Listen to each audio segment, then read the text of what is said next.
La mano de los mejores. Manuel Llamas, ¿cómo estás? Bienvenido. ¿Qué tal? Muy buenas tardes. Ya con los rigores del calor del verano, pero también tenemos a Domingo Soriano con nosotros. Domingo, ¿cómo estás? ¿Qué tal, Luis Fernando? Muchas gracias por... Medio malo, a pesar de los calores. Estás el aire acondicionado, que a ti te gusta mucho. A ti te gusta el aire acondicionado mientras preparas tu pizarra. Tenemos también con nosotros ya también en el estudio a Luis Alberto Iglesias de Value School. Luis Alberto. Pues encantado de estar contigo otro fin de semana más, Luis Fer. Para hablar de lo que nos gusta de las inversiones y hoy de un asunto extraordinariamente importante, de los impuestos. Y para hablar de los impuestos tenemos en el estudio al asesor del fondo de inversión True Value, José Luis Benito. José Luis, muy bienvenido. Hola, buenas tardes. Muchas gracias por estar aquí con nosotros, como decimos, para hablar de lo que nos gusta, de los impuestos. De los impuestos que dejamos de pagar, quiero decir, o de los impuestos que conseguimos no pagar, o de los impuestos que nos ahorramos seleccionando unas inversiones y no otras. ¿Por qué digo que es importante este asunto? Bueno, pues que si algo creo que hemos podido aprender en estos 24 programas que llevamos de Tu Dinero Nunca Duerme es la necesidad de tener muy en cuenta el coste de cada una de nuestras inversiones. Sin duda, las comisiones que cobran por uno u otro producto es un asunto fundamental que debemos mirar a la hora de tomar nuestra decisión de inversión. La inflación es otro de los aspectos que tenemos que contar a la hora de calcular la rentabilidad que podemos y pretendemos obtener. Pero el aspecto fiscal es muy importante también. Tan importante es que, por ejemplo, los planes de pensiones son un producto que puede ofrecernos una rentabilidad real negativa si no calculamos bien cada uno de los casos. Por estos motivos, la fiscalidad es uno de los aspectos fundamentales que debemos estudiar y conocer a la hora de tomar una decisión de inversión responsable. Y por ese motivo, hoy pretendemos resolver la mayor parte de las dudas que podamos tener sobre este asunto. Verán que hoy, aunque Domingo viene con su pizarra llena de preguntas, lo hace para poder dirigirle estas cuestiones a José Luis Benito, y Manuel Llama, su lección, espera apuntarla y anotarla de los consejos que también nos dé José Luis Benito, con lo cual Manolo y Domingo os emplazo a afilar vuestros bolis y a poder hacer las preguntas y los análisis pertinentes para aprender hoy mucho sobre fiscalidad. Yo también tengo que darles una serie de consejos, ya lo saben, entre otros porque desde Facto nos piden que nos interesemos por su depósito Facto con un 1,3% TAE para un depósito a 12 meses y un mínimo de 5.000 euros. El depósito Facto se le ha asignado el riesgo 1, de color verde, el menor riesgo posible, y es una entidad bancaria adherida al Fondo de Garantía de Depósitos italiano. Se puede tener toda la información, la puede obtener en www.cuentafacto.es de Banca Pharma Factoring. Y como consejo adicional también les digo que pueden apuntarse al curso de inversión y de inversión en fondos y en renta variable que tiene Libre Mercado y Estrategias de Inversión. Es un curso que hemos creado en exclusiva para todos ustedes. Es un programa financiero, pero para no financieros. Toda la información en Libre Mercado o llamando al teléfono 91 523 9722, 91 523. Y nos zambullimos ya de lleno en la tertulia del día de hoy, en Tu Dinero Nunca Duerme, como decíamos, para hablar de lo que nos gusta. Antes he dicho los impuestos, quería decir para pagar menos impuestos o para al menos conocer cuántos impuestos o qué impuestos vamos a pagar cuando me ha dado un vuelco al corazón nuestras cuando te he inversiones. Sí, cuando me he escuchado a mí mismo también me ha dado a mí el vuelco, pero bueno, aclarado ya todo. Luigi, es tu turno porque de tu mano, de la mano de Value School, llega aquí a la mesa de Tu Dinero Nunca Duerme José Luis Benito. ¿Qué es y por qué está aquí? Bueno, voy a decir que es un honor, porque es que es el primer programa en que me toca a mí hablar.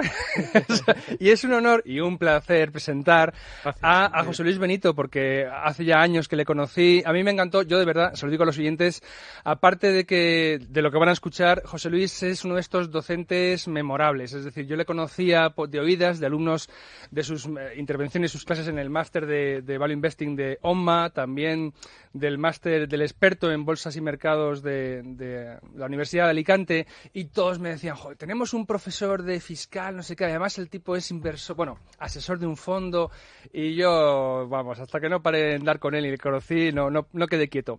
Así que me hace mucha ilusión que estés aquí, José Luis. Gracias, Luis. Y yo ya voy a ir al tema que nos trae aquí, porque es que y además a bocajarro, para desmontar una de esas cosas, mitos, falacias... Perdona, yo todavía no he presentado la declaración de la renta, ¿eh? Todavía me quedan unos días. Esto ha sido hoy, ha sido con dolo, bueno, ¿eh? Es que me les habéis diré yo por qué, y... porque su dinero donde mejor está es en su bolsillo y no en el del Estado, eso para empezar. Así estamos todos, más o menos, los de aquí a la mesa seguro. A ver, José Luis, yo quiero que nos desmontes ya de una vez por todas, y luego ya los compañeros te preguntarán sobre otras cosas, esto de las SICAV y los fondos de inversión, porque todo el mundo, las SICAV son para ricos, tal, y sin embargo, oye, yo he escuchado que las ventajas son las mismas que de un fondo de inversión y que cualquier hijo de vecina con su dinerito en un fondo está disfrutando de esos mismos privilegios supuestamente exclusivos de los ricos.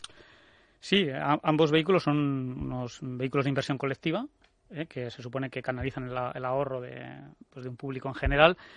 Quizás un poco por el tema de que están un poco con esa mala prensa es porque son vehículos que se han aprovechado de ciertas lagunas un poco legales por el tema de la inversión colectiva, ¿no? Entonces, que son necesarias 100 personas para poder invertir. Entonces, ¿qué pasa? Que muchas familias pues, les han buscado lo que se viene denominando los mariachis, que son como hombres de paja que les acompañan para llegar a esos 100. Pero lo que es la fiscalidad es la misma, tributan al 1% y, sobre todo, hay que desmitificar un poco el tema de que los ricos no pagan. Un momento, José Luis, al 1% las plusvalías que genera el fondo. Exactamente. El partícipe no tributa. No, hasta que no lo reembolse. Luego, cuando reembolse, es igual que un fondo de inversión, con las rentas del ahorro. Ahora podemos hablar más en detalle, está entre el 19 y el 23, con una inminente subida del tipo máximo a un 27%, 4 puntos. Madre mía. A partir de 140.000 euros lo que estaba en el anteproyecto. Pero bueno, no deja de ser rentas del ahorro que están mejor tratadas que anteriormente alguna parte, porque llegaron a tributar como la renta general alguna parte del ahorro. Y en la renta general ahora mismo estamos en torno a tipos entre 43 y posiblemente 47% con la subida también que se planea. Mía. Entonces, bueno, las SICAVs, primero hay que contextualizar en qué supone esto recaudatorio. Entonces, ahora hay menos porque se están disolviendo unas bastantes y llegamos a tener unas 3.300 SICAVs o por ahí, ahora creo que hay en torno a 2.600 o 2.700 y el conjunto de activos bajo gestión eran unos 30.000 millones. Suponiendo que todas ganaran, y aparte hay mucha deuda pública dentro de ellas, inversiones que no salen bien, suponiendo que fuera un 5% algo optimista que todas, estaríamos hablando de unos ingresos de 1.500 millones al año, que a un tipo del ahorro entre el 19 y el 23 suponemos una recaudación de unos 300 y pico millones, 300, 400. Propaganda. Comparado con el déficit público, pues es poco. Y además, si no estuvieran esas ICAPs, pues la gente podría estar invertida en fondos, con lo cual, pues tampoco... Ahora, que se han aprovechado de una laguna legal, pues esto nada que objetar. Que el futuro parece que está en el ojo del huracán y que parece que ahora le van a ceder, es lo que quieren, a la agencia tributaria el control de esos socios, pues se está poniendo un poquito, digamos, poco atractivo, ¿no? El futuro. José Luis, comentaba yo en la introducción que era muy importante este tema porque a la hora de tomar una decisión de inversión al final es una de las piedras de toque que tenemos que valorar para ver qué es lo que nos puede merecer la pena. Para un público muy amplio en España los planes de pensiones son una bicoca porque te desgravas año a año las aportaciones que hagas en tu declaración de la renta y esto fiscalmente se supone que es una ventaja extraordinaria. Pocos de los que te dan este argumento recuerdan o saben que cuando rescaten el fondo van a tener que pagar impuestos por la plusvalía que hayan obtenido en caso de que hayan obtenido una rentabilidad, un beneficio sobre lo que aplicaron, sobre lo que aportaron, pero también sobre esas aportaciones.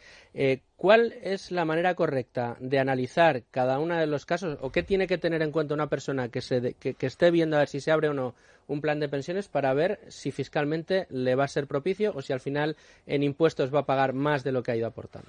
Sí, sobre todo, a mí en esta pregunta que a mí me interesa mucho es la pregunta que te hace todo el mundo. ¿Fondo de inversión o plan de pensiones fiscalmente en qué situación puede ser mejor una cosa o la otra? Vale. Yo, ante todo, soy un poquito en contra de los planes de pensiones, sobre todo como se han estado comercializando como esa fórmula mágica fiscal que, sobre todo, acompañada de algún juego de sartenes o televisión a final de año, ¿no? Con lo cual ya te da alguna idea, ¿no? Si todos los fondos pues ahora mismo con la cultura financiera que cada vez creo que se está cogiendo más en este país, y ya vamos sabiendo las comisiones que hay, las que se ven, las que no se ven, mundo de fondos, mundo de ahora con la gestión indexada que ha irrumpido para menor coste, pues el tema de los planes todavía está a un punto más allí en cuanto a costes, ¿no? Entonces, yo el consejo que le daría a la gente es primero que supiera qué plan de pensiones invierte. Eso es lo primero, saber en qué no, porque hay mucha gente que ya fondo de inversiones ha llegado a saber lo que tiene, pero el plan de pensiones a veces solo lo ven como ese ahorro fiscal. Yo tengo mi plan de pensiones. Bueno, ¿qué plan de pensiones? Plan de renta fija, renta variable, ¿con quién? ¿Qué costes tiene? Eso es lo primero. En cuanto al tema de los impuestos, pues quizás se venden con el ahorro inmediato que vas a tener en la declaración, ¿no? La ventaja que tienes es que con un límite de 8.000 o el 30% de tus rendimientos de trabajo o actividades empresariales o profesionales, la menor de las dos, puedes deducirte año a año, pues digamos, vamos a poner esa cifra de 8.000. Entonces, dependiendo de tu tipo máximo del IRPF, que es el de la escala general, ahí puedes tener un ahorro importante. ¿Cuál es la pega? Que el día de mañana que los rescates, pues tributa. Entonces, ahí también tributa a la escala general.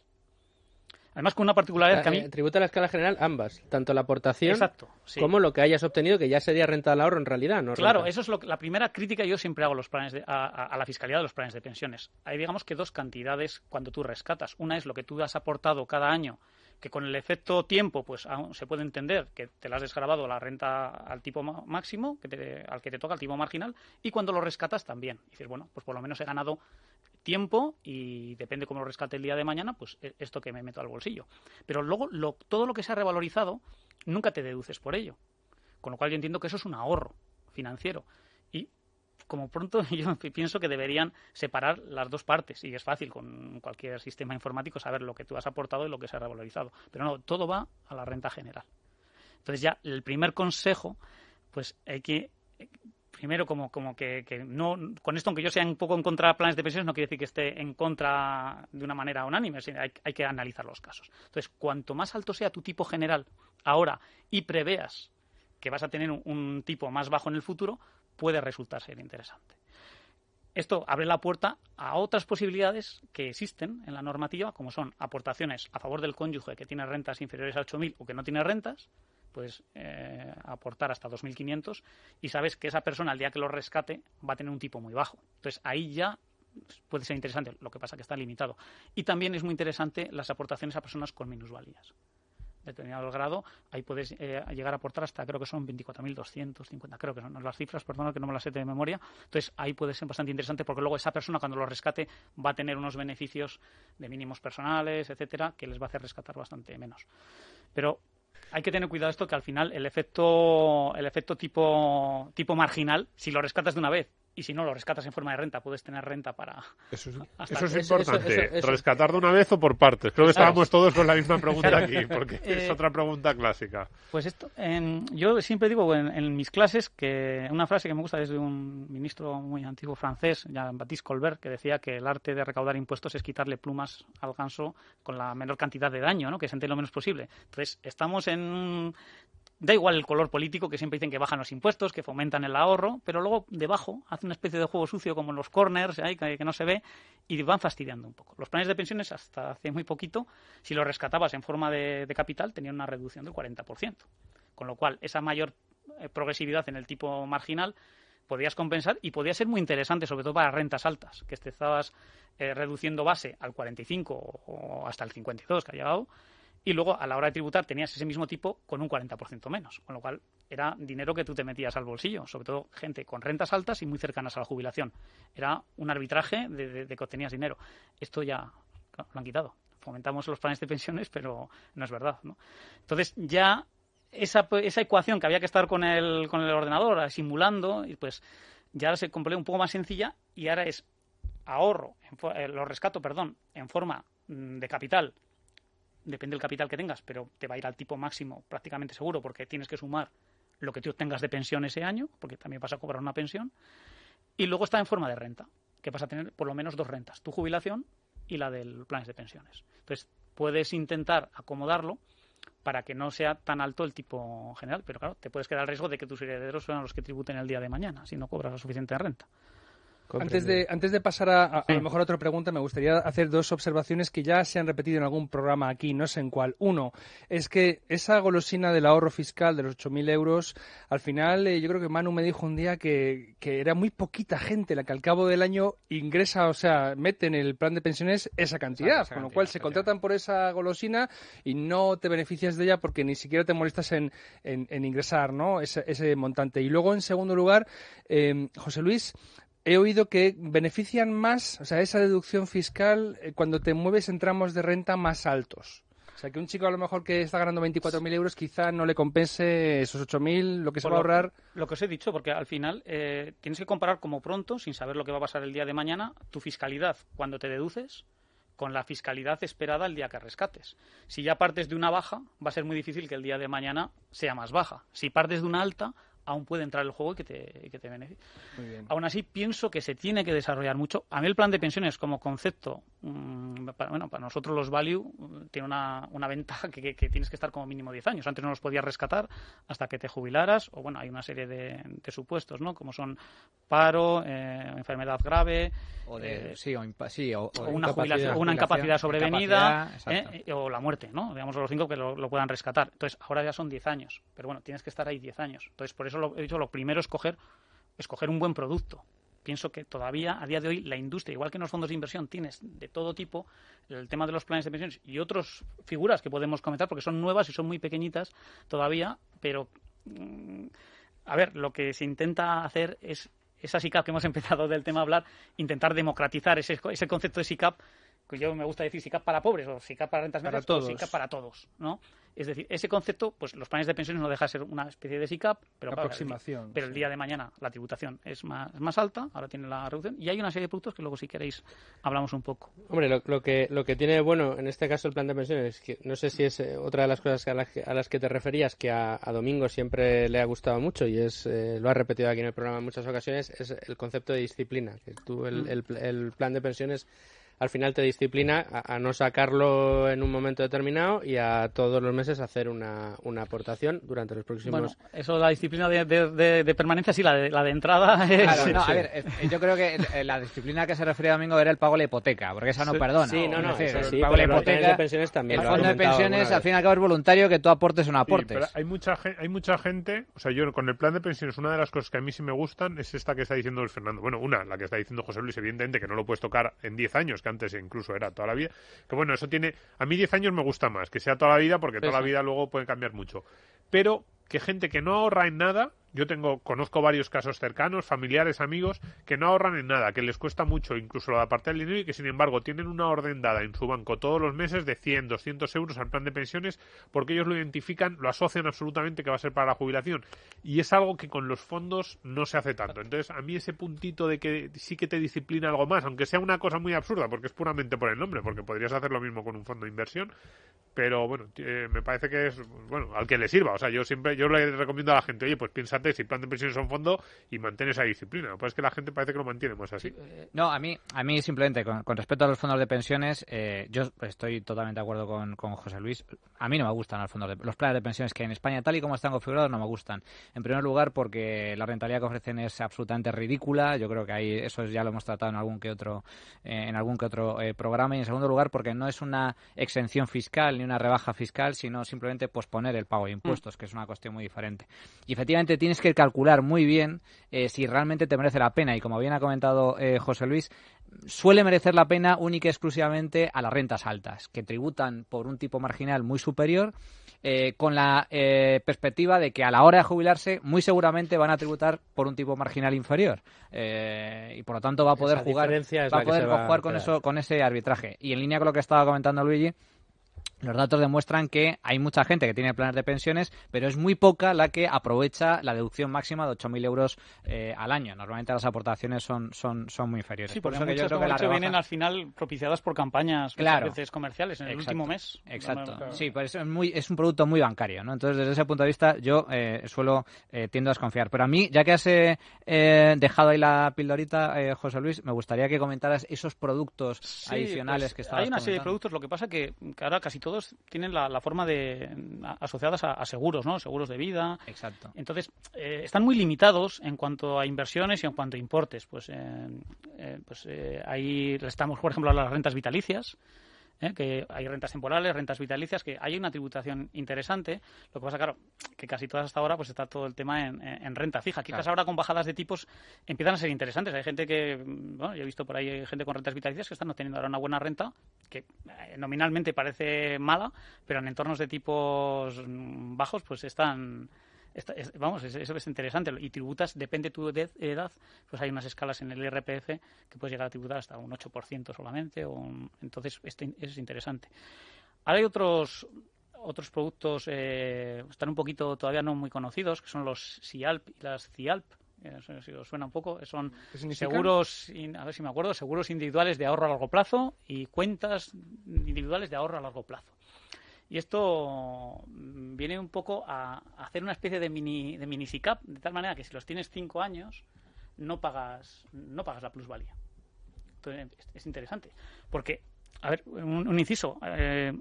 Quería recordar, o si queréis, os acabo de contar un poco lo de los SIALP estos y os cuento un poco de dónde venimos. Es interesante que ahora se nos está vendiendo productos como lo que os he dicho de SICAS, cuando venimos de hace unos años, de que ya existía el concepto no pagar impuestos, pero nulo para el ahorro a los ciudadanos españoles. Claro. Quiero recordar... A largo plazo era el ahorro. Sí, había 3 diferentes tipos de bienes, desde la renta del IRPF en 1992, y ya se modificó en el año 96, pero se conservó ya en el 2006, cuando empezaron ya... El 19 de enero, creo que fue la fecha de 2006, es cuando cambió definitivamente lo que es el concepto del ahorro. Antes, si tenías los inmuebles 10 años, las acciones 5 años y cualquier otro bien, incluidos los fondos de inversión, 8 años, no pagabas nada. No pagabas nada. No pagabas nada sobre... Eran los famosos coeficientes de abatimiento. Fíjate. Y eso lo hemos tenido en España hasta 2006. Sí, en 2006 ya se cortó y, bueno, por no complicar un poco, pero vamos, creo que es fácil. Habrá pasado a algún oyente que haya querido vender el inmueble. A partir del 2006, lo que se ha hecho ha sido una regla de 3. Si tú vendes ahora un inmueble, pues se coge la parte de venta de plusvalía que corresponde hasta el año 2006 y eso estaría exento. Y a partir del 2006 hasta ahora no, tributaría como rentas del ahorro, del 19 y el 23, al 27 cuando se apruebe. Siempre digo el 27 porque va a cambiar. Y en el año 2015 lo volvieron a tocar y han dicho, vale, te conservo lo de hasta el 2006, pero solo hasta 400.000 euros. Ya te lo limita. Ya te lo limita. Entonces, esto antes era un chollo. Pensar una persona que tuviera un inmueble en el año 2006, niveles precrisis. Sí, pre-estallido de la burbuja. Hubiera vendido el inmueble, hubiera hablando mal, la forrada hablando mal, y no hubiera pagado 0 impuestos. Vendes inmueble 10 años después y te meten primero le palo. Ha caído una bajada, ahora ya está recuperando, sobre todo aquí en Madrid, pero ha sido una bajada tremenda y encima resulta que tiene que tributar más. Entonces digo, a veces parece que saben más los dirigentes de lo que va a pasar, ¿no? O sea, no solo ven que van a recaudar menos porque cuando se venden los inmuebles por un precio menor se recauda menos por impuesto de transmisiones, etcétera, etcétera, sino que encima empieza a recaudar del IRPF por algo que antes no recaudaba. Pero imaginar a nosotros, en este ambiente que nos movemos, los fondos de inversión o las acciones. Tener 8 años un fondo con una buena revaluación era gratis. Ahora hay un sistema, lo que pasa es que habrá poca gente que las conserva hasta el 2005, pero si vendes ahora acciones muy antiguas, gente mayor, pues tiene que calcularlo el valor que tenía a 31 del 12 de 2005, porque la plusvalía desde que la compró hasta esa fecha está también exenta. Está exenta. Qué maravilla. Pues cómo ha cambiado la película en estos ha cambiado, pero esto fíjate la importancia que tienen los impuestos y en este caso el riesgo regulatorio, que lo hemos comentado precisamente para hablar de los planes de pensiones, el riesgo regulatorio que existe a la hora de tomar una decisión de inversión, porque el que tomara esa decisión en 2004 para el largo plazo, fíjate la faena que le han hecho, porque no... Intentar venderlo antes de cuando lo ves lo podía haber vendido, ¿no? Pero claro, depende de la valoración. Hombre, y de la rentabilidad que hubieras obtenido, a lo mejor no le interesaba. Por eso decía, no, de los productos, perdón, Manolo, de los productos estos que son productos interesantes, pero muy vinculados a renta fija porque le obligan a que te garanticen, no sé si un 85%. Entonces, al final son productos muy, muy conservadores, con limitaciones de importe que son unos 5.000 euros ahora al año, con lo cual puedes tenerlo más tiempo y ya está. Pero creo que todo esta vía hay mucho campo Si se ponen de acuerdo autoridades, compañías, entidades financieras, se puede a desarrollar estos vehículos que hagan estas mini SICAVs, pero abriéndole al tipo de inversiones para el ahorrador periódico, porque el ahorro periódico tienes que tener menos miedo a la volatilidad.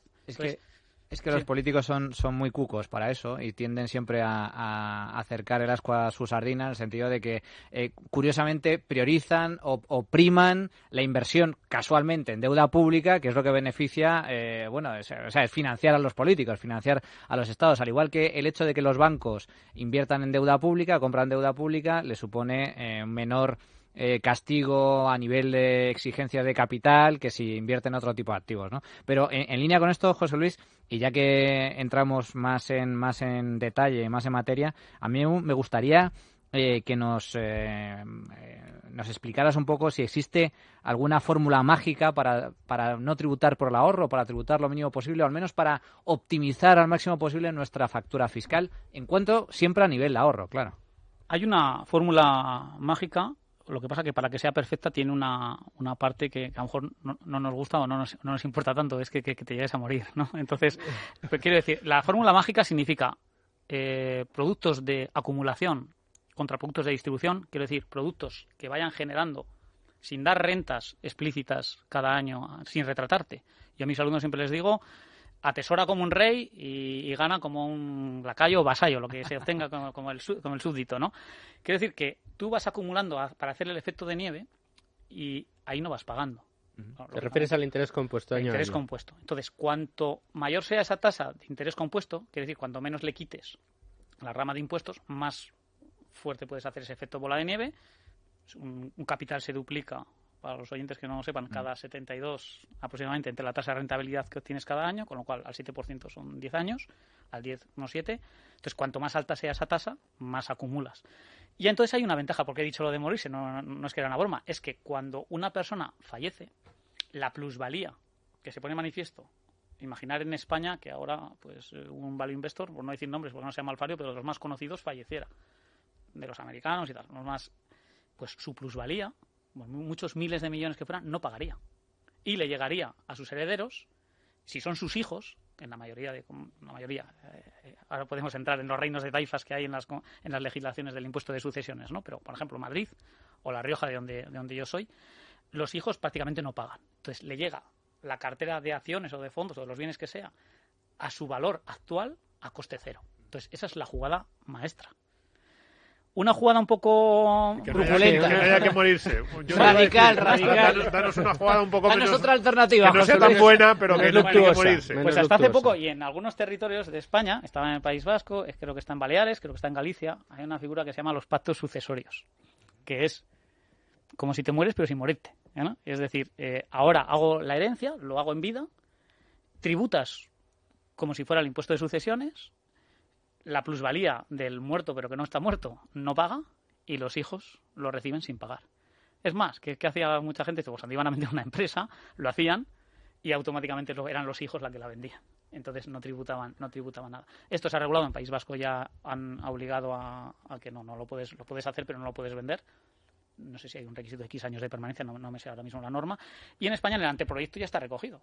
No estaba en todos los territorios, pero eso realmente era un chollo. Como no todo el mundo tiene la suerte de vivir en esos territorios, ni tiene a lo mejor toda la idea de dar el patrimonio en vida a todos sus hijos, yo el consejo primero que doy es intentar productos de acumulación contra distribución. Eso es lo primero.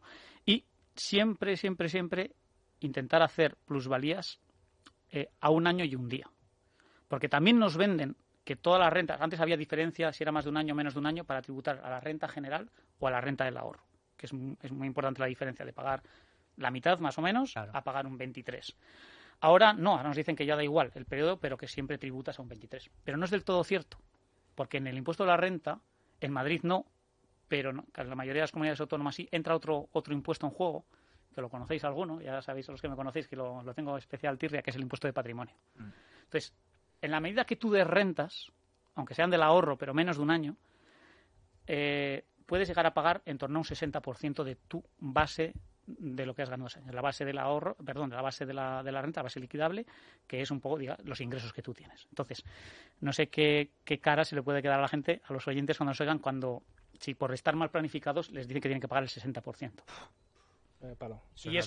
Y eso parece un poco... No, pero eso solo los ricos. Bueno, los que tengan patrimonio y por una mala planificación. Eso es por vender y conseguir plusvalía en menos de un año. Por tener renta en menos de un año. Sí, eso entra el límite. Entonces, si tú haces más de un año, no te tocas el límite. Ya no pagas el 23 y ya está. Ya, o sea, ya no vas al patrimonio. No vas a patrimonio, no te afecta patrimonio. Por eso yo siempre aconsejo, no dar rentas y si los das, que sea venta de fondos o venta de acciones un año y un día. Correcto. Y una cosa, decías, productos de acumulación, fondos de inversión, entiendo... Sí, o acciones, ejemplo, que no repartan tanto dividendo, que vayan acumulando. Por ejemplo, los fondos de inversión, que son uno de los productos que más hemos hablado aquí y que yo más aconsejo al ahorrador medio porque tiene todas las ventajas de las que hemos hablado antes, que es tipo como la SICAV, mientras lo mantengas. Mucha gente, yo les aconsejo, ten un fondo de inversión como si fuera un plan de pensiones pensando en tu jubilación.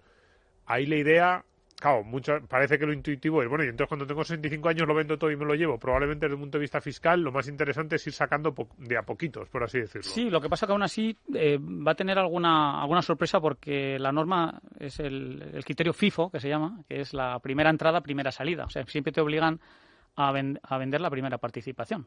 Que es la que en teoría se más se revalorizador con el tiempo, claro. Yo por mi mismo caso, antes ha dicho Luigi que estoy esperando hasta el último día por tener, a mí me hubiera encantado tener todo el dinero que preveo para pagar en el IRPF este año, tenerlo invertido en el fondo de inversión, en Truvalio, en el nuestro, ¿no? Pero claro, ahora si lo voy a sacar las más antiguas. Y entonces casi que me obliga, digo, le pido al banco un préstamo temporal, le pongo en garantía las participaciones, que me cueste el 2 o el 3, lo que me pidan, y me sale más barato. Entonces, esa es un poco la faena. Pero el mirarlo como jubilación, yo mismo lo hago. Yo el otro día lo comentaba en una charla que dio Fernando Sana Emeterio, que es una práctica que hemos comentado alguna vez. Pues yo hasta hace poco ahorraba todos los meses una parte de las rentas que obtengo mensual. Ahora lo que he hecho es dividirla en 4 y lo que hago es cada semana. Así me quito la volatilidad y yo tengo una orden permanente de transferencia y todos los lunes hago una orden. Hasta que pueda. Cuando se pagan los ingresos, pues a lo mejor la cancelo, la reduzco. Entonces es una manera de disciplinarte sin hacer nada. Para mí es como si fuera un plan de pensiones con la libertad de que no tengo que estar ni 10 años y que no tengo que... Y a la hora de sacarlo, ¿tú aconsejas también sacarlo de poco en poco? A ver, primero, el fondo de inversión, la mayor ventaja que tiene respecto a otros productos es el régimen de traspasibilidad, de que puedes traspasar de un fondo a otro sin tributar. Esa es la ventaja que es un poco lo que hace atractivo y lo que a la gente le puede merecer la pena que pague algunas comisiones más altas que a lo mejor los ETFs, que el año pasado estuvieron a punto de que iban a adoptar el mismo régimen. Al principio dijeron que eran solo para los no listados en España, que los comercializaran entidades pero que no estuvieran listados en España. Y al final intentaron que esa misma ventaja que ya existía, aunque no se aplicaba, pero existía en la ley, los fondos, los ETFs españoles la cogieran. Y al final dijo Hacienda, vale, los voy a homologar a todos, pero no para que todos sean traspasables, al revés. Hasta los que eran traspasables o había duda, los voy a quitar. Y les han... Al final no lo sé.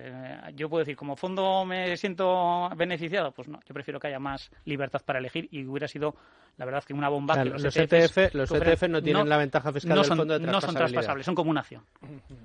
Y eso hubiese sido pues una revolución en el mercado. Oye, José, sí. Perdona, discúlpame, Luigi, pero para aclarar este punto, decías que, digamos, la parte negativa de sacarlos poco a poco en el futuro, lo digo para ver si me he enterado bien, es que la primera participación que tienes que sacar es la primera. Sí. Pero como la traspasabilidad está prácticamente exenta, puedes traspasarlos a otro fondo y ya empezar a retirar y ya retirarías en igualdad de condiciones. Si ya no te apetece o cada uno tiene una percepción del riesgo del mercado o alguna tendencia nueva que le gusta, pues puedes cambiar de un fondo a otro sin tributar. Y luego sabiendo, claro, que vas a tributar con las más antiguas, pero vas a tributar mientras esté la renta del ahorro ahora entre el 19 y el 23 o el 27 según el tramo que estés. Ajá. Y también que si los heredas, si los das, igual eso, las acciones o cualquier cosa, pues que no vas a tributar. Eso también. Oye, José, nos has comentado, bueno, pues los pactos sucesorios, el morirse como fórmula mágica, pero háblame, por favor, de esto que llevo escuchando en las noticias un tiempo, de trasladar el domicilio, por ejemplo, a Portugal. Uh-huh. Mira, simplemente explica a los oyentes un poquito en qué consiste, cuál es esa ventaja de la que los periódicos están hablando, si está al alcance de todos y, bueno, qué futuro le ves. ¿Esto va a cortarse pronto o no? ¿Tiene visos de durar? Todo esto es un poco opinión personal. Además, nosotros en ambientes nos movemos bastante liberales, pero la gente está encantada de que haya regímenes, que haya competencia fiscal. Porque esto es legal, esto es competencia legal. Fiscal. Competencia fiscal, pero claro, yo digo siempre que para que sea competencia fiscal un país tiene que ofrecer mejores condiciones para todos, pero lo que está pasando no es eso, sino que ofrecen buenas condiciones para los ciudadanos que se quieren venir, a los que quieren ir a este país, pero ofrecen muy malas para los ciudadanos que están. Esto me recuerda, pues seguramente que lo habéis visto, antes habéis hablado de un depósito, pero cuando los tipos eran más altos, cuando el famoso dinero nuevo, que decían los bancos, ¿no? Sí. Venía el BBV, decía, para el dinero nuevo, extratipos del 3 o del 4%. Y el cliente que estaba ahí de toda la vida se cabreaba un poco. Y venía luego contraatacando el Santander o el banco que fuera con lo mismo. Al final, los clientes de uno se iban al otro y los otros al otro. Que se quedaban con los mismos clientes y con el coste del pasivo más alto. Pues un poco lo que nos está pasando. Resulta que estamos en la Unión Europea económica, pero fiscal no. Y tenemos a regímenes, Portugal, España mismo también tiene la famosa ley Beckham para atraer talento extranjero. Y tributar a un tipo más bajo que las rentas generales. España creo que está al 24%, creo que es para los no residentes. Te exigen no haber residido durante 10 años. ¿Qué pasa? Esto le llaman la ley Beckham porque fue uno de los primeros que se aprovechó, fue Beckham, pero lo quitaron, ¿no? Y dijeron, bueno, esto sí, pero para futbolistas no, para deportistas profesionales no, y además solo hasta 600.000 euros. Luego vino Portugal y hizo un régimen mucho mejor. Más o menos todos los países tienen un régimen. Ahora comentamos Italia, que es la última. Y la particularidad, el atractivo que tienes, que tú te desplazas ahí, normalmente no tienes rentas activas en ese país y en muchos sitios están exentas las rentas que obtengas que no están en el país. Pues, por ejemplo, todo el tema de inversiones de ahorro, con lo cual tú te trasladas a Portugal, rescatas el plan de pensiones o rescatas el fondo y no pagas nada. Y no pagas. Siempre y cuando te vayas del país, de España, no tengas un volumen de activos suficiente para que no te apliquen otra cosa que existe, que es el exit tax. En España tenemos una tasa de salida. Bueno, son para importes ya altos.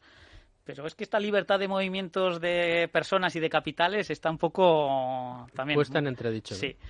Y entonces, pues bueno, es interesante, pero claro, no todo el mundo tiene esa capacidad para trasladarse a otro país y todo hemos visto. Sí. Estamos viendo últimamente los casos que están saliendo en Hacienda, ¿no? Pues si salió en su día desde Montserrat Caballé, el último, pues Akira, hemos visto, ¿no? Que si estaba en Bahamas, creo que era, o estaba en España. El tema de la residencia es muy problemático, porque tienes que estar de verdad. Claro. Claro, que no puedes hacer... son 6 meses. Comprar una casa y vivir allí. 6 meses fuera. No tienes que realmente trasladar tu residencia. El criterio, en principio, es la residencia. Luego, cada país tienen acuerdos de convenios de doble imposición, que es interesante. Cada uno que se plantee esto es interesante, es el convenio entre los países para ver cómo regulan los diferentes tipos de renta. En principio es el que pase 184 días, ¿no? más de la mitad, pero hay otra serie de conceptos donde tienes la familia, donde tienes una vivienda, donde tienes tu núcleo económico. Entonces puedes decir que estás viviendo fuera, pero resulta que solo tienes un alquiler y tienes todo aquí. Entonces, claro, usted no se ha ido y va a tributar aquí. Entonces hay que hacerlo bien. Y te comentaba el caso de Italia porque... Sí. Ahora ya había un atractivo muy fuerte. El año pasado Cristiano Ronaldo se fue a la Juve, ¿no? Y a mucha gente le sorprendió, ¿no? Que no se fuera a Inglaterra. Y en Italia había un régimen de no residentes en la que había un tax flat, o sea, una tasa única que pagaban 100.000 euros solo 100.000 euros por todos los rendimientos que obtienen en el extranjero. No era gratis, pero 100.000 euros, con lo cual si obtiene todos los derechos de imagen fuera. Y luego pagaba pues su sueldo allí, pues pagaba el tipo general, que era como España. Pero es que ahora este año acaban de... no sé exactamente cómo ha quedado, es el decreto Crescita en italiano, que es el crecimiento, que han hecho que querían que todos los, incluidos los deportistas, no como en España, que han excluido los deportistas, sí. Incluidos los deportistas pagaran solo por el 30% de sus ingresos. Y en determinadas zonas, el sur de Italia, que es un poco está más deprimido, el 10%, solo por el 10%. Creo que la última modificación que leí antes de ayer la han dejado a la mitad, ambos. Porque hoy salía creo que en expansión que era del 30, pero creo que es una noticia un poco... Creo que se ha quedado en 50, pero aún así, que decir que vas a pagar por la mitad de tus ingresos, con lo cual ya el tipo máximo... Imaginar ahora, ¿no? Que si viene Neymar, que si viene tal, tienen que negocian sueldos netos los deportistas, pues... Pero bueno... que estamos hablando de deportistas que son pocos, pero que es que esto también afecta a personal cualificado, de investigadores, empresarios. Los investigadores quizás no directivos. Sí, bueno, eso es una política de atracción de talento y no otras como la que tenemos en este país llamado España. Claro, pero todos los países hacen la competencia para atraer el talento de fuera, pero olvidan lo que he dicho, el dinero nuevo. Se están cegados por el dinero nuevo, pero se olvidan del dinero que ya tienen. Claro. En lugar de primar y fomentar el talento interno, claro. Que es La mejor forma de que acudan las moscas es poner la miel, no hacerles campañas de publicidad, ¿no? O sea que ya vendrán, ¿no? José Luis, nos estamos quedando sin tiempo y Sí. quiero que tratemos un tema, pero tiene que ser rapidísimamente. Sí. Prometo que te llamaremos a la vuelta Sí, de un placer, vacaciones para que sigamos aprendiendo y tomando nota. Pero rápidamente, UnitLink, ¿qué es? El UnitLink es otra fórmula de ahorro que es un seguro de vida en la que, sin ser una inversión colectiva, pues al ser un seguro es individual, sí que permite tener una gama de inversiones en las que puedes ir rotando, pero en la que hay que diferenciar, depende que el UnitLink me preguntes, el UnitLink en España está más acotado para que el partícipe no pueda mover libremente los activos, sino hay una serie de carteras tipo, o puedes con determinadas órdenes, con mucha antelación, está otra vez volviendo a coger fuerza, cambiar, digamos, el fondo ese sin tributar, y el día de mañana pues es un seguro de vida, pues dependerá si tú sobrevives a la fecha que lo has hecho o has designado un beneficiario. Funciona como un seguro de vida, digamos, con una parte de seguro de vida con una prima destinada, pues se pasa a algo de vida, y con otra parte, la más importante, que es la parte de ahorro. Sí que es verdad que ha cogido mucha fama por el tema del UnitLink luxemburgués, en la que dependiendo tu nivel de patrimonio y de rentas y de cualificación, puedes tener como 4 tipos, creo que son 4 tipos, en las que tú puedes llegar a decidir realmente dónde inviertes. Y además, designando a un beneficiario de una manera irrevocable, es como el pacto sucesorio que tú lo das, es una característica diferencial respecto a los seguros de vida tradicionales, que no tendría valor de rescate. Ajá. A los que conocemos. También si designas a un beneficiario de una manera irrevocable, no tendría. Entonces, si no tiene valor de rescate, los seguros de vida se declaran el impuesto de patrimonio por el valor de rescate. Con lo cual, ¿qué se ha utilizado? Quizás me lo preguntes un poco por ahí, para no declarar en el impuesto de patrimonio. Exacto. ¿Qué pasa? Que eso estaba un poquito opaco. Ahora Hacienda ya tiene datos. Luxemburgo, Suiza, sobre todo Luxemburgo, donde se han hecho, ya tiene datos, ya tiene controlados. Y en el anteproyecto también de la norma se contempla que si no tiene valor de rescate, tú, como tomador del seguro, no lo declares, pero ese beneficiario que tú has designado, que lo declare.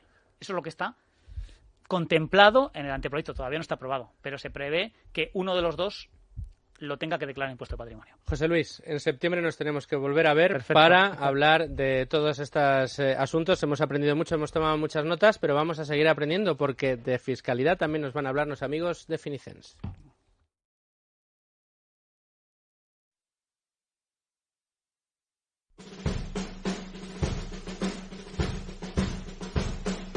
Una marcha casi militar, Luigi, para tus consejos, pero hoy tienes tiempo, ¿eh? Hoy tienes el tiempo. Se me ha olvidado un consejo. Si me Bueno, tienes pues un venga, consejo, ¿sí? un consejo final. Por favor, cómo no, venga, dale, José. Consejo Vale, final. un consejo final. Como estamos ahora mismo en una especie de incertidumbre fiscal, y hay una serie de ventajas, que cuando hay ventajas puede que cambien a peor, en muchos territorios, como he dicho, Madrid, La Rioja, en otros, la fiscalidad de padres a hijos está muy, muy beneficiada. Entonces, yo aconsejo a toda la gente que examinen un poco el patrimonio que tienen, tanto ellos como las posibles personas, sus progenitores, para que se planteen lo que pueden hacer ahora con la legislación actual, por si acaso cambia. Con lo cual pueden ser donaciones, planificaciones. Yo les aconsejo que le den estudien. una pequeña vuelta. Y bueno, a mí es fácil localizarme, me tienen para lo que quieran. Fabuloso. Pues estupendo. De esa manera tan sutil y tan suave como es él, nos ha puesto deberes, José Luis Benito. Bueno, pues vamos allá. Vamos con las recomendaciones de Value School, que tienen a José como protagonista, y van a ser un poquito recomendaciones glosadas. En primer lugar, váyanse a YouTube, son 3 vídeos en esta ocasión. El primero de ellos se titula Fondos de inversión versus VS, planes de pensiones, que es un debate que tuvo José Luis, que ya han visto ustedes que no es muy partidario de los planes de pensiones, con Marcos Luque, que es una persona que, sin embargo, sí los ve como productos buenos. Entonces, coméntanos muy brevemente el interés de este debate, José. Bueno, pues ahí estuvimos debatiendo, surgió así una cosa espontánea a través de Twitter, las redes sociales, y pues mandamos un debate, ¿por qué no? Y Marcos Luque, pues él es defensor de los planes de pensiones, y en determinados casos, pues esto no es un debate de luchar uno contra otro, sino pues hay que aprender, y en determinados casos puede valer. Yo he visto, quizás por mi profesión, serie de casos en los que la gente se ha llevado las manos a la cabeza diciendo, ¡ay va! ¿Y tanto tenía que pagar? Entonces, un poco la experiencia pues me hace estar un poquito más dubitativo.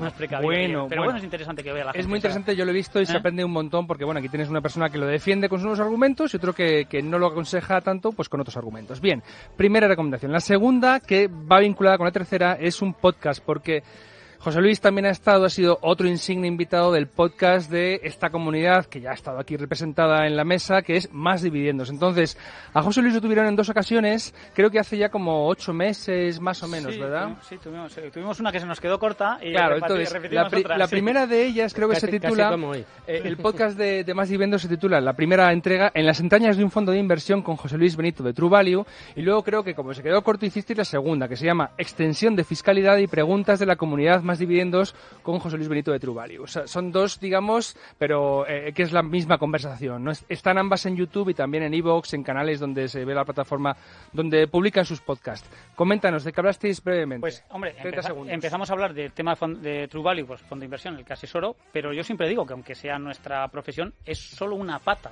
Lo importante es el patrimonio de los partícipes, del ahorrador.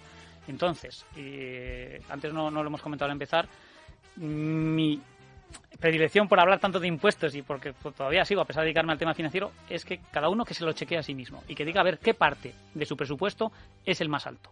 Comida, coches, vivienda, y creo que la mayoría es una parte que se llama impuestos. Y como es la parte más importante de las fugas de tu capital, la parte de impuestos, que sea un 30%, un 25%, un 20%, es prácticamente para todos la mayor. Entonces es muy importante optimizar esa fuga. Pues a esto yo solo puedo añadir que amén, José Luis. Ojalá te escuchen y se pongan las pilas todos los oyentes. Bueno, pues ya saben, encuentran a José Luis en estos consejos que nos ha dado Luigi, desde luego en la comunidad de Value School. Por eso agradecemos, Luigi, que nos traigas a José Luis y a gente tan interesante. Pueden seguirnos en Value School, nos pueden seguir en ebooks, en iTunes, ya también en Spotify, señores. Ya